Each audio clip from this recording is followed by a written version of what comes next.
నీకు సుఖదుఖములనేటటువంటి రెండిటి నుంచి పైకెత్తి ఇక్కడే భక్తి జ్ఞాన వైరాగ్యములనిచ్చి నువ్వు అమ్మవారి యొక్క అనుగ్రహంతో ఈశ్వరుణ్ణి చేరుకోగలిగినటువంటి పథాన్ని వాళ్ళు నీకు ఏర్పాటు చేస్తారు. దీనికి నీకు ఆ ముఖమండలమునందు ముక్కునందు ప్రకాశిస్తున్నటువంటి నాసాభరణం ఉపాసన యోగ్యమై ఉన్నది. కాబట్టి తారాకాంతి తిరస్కారి నాసాభరణ భాసురా, మీరు భగవంతుడి పాదములు గట్టిగా పట్టి ఉండగా మిమ్మల్ని ఎలా చెనకుతాయండి గ్రహాలు? చెనకలేవు.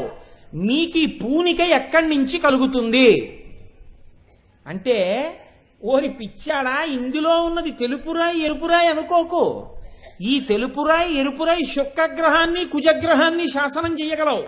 నీ సుఖదుఖాల దగ్గర నుంచి సమస్తాన్ని, నవగ్రహాల్ని, కదలికల్ని, గోచారాల్ని నియంత్రణ చేసి నిన్ను సుఖంగా ఉంచి భక్తి జ్ఞాన వైరాగ్యములనిచ్చి తుట్టతుదన నువ్వు మోక్షం వైపుకి అడుగులు వేయగలిగినంతటి స్థితిని కూడా నీకు నా యొక్క నాసాభరణ దర్శనము ఇయ్యగలదు.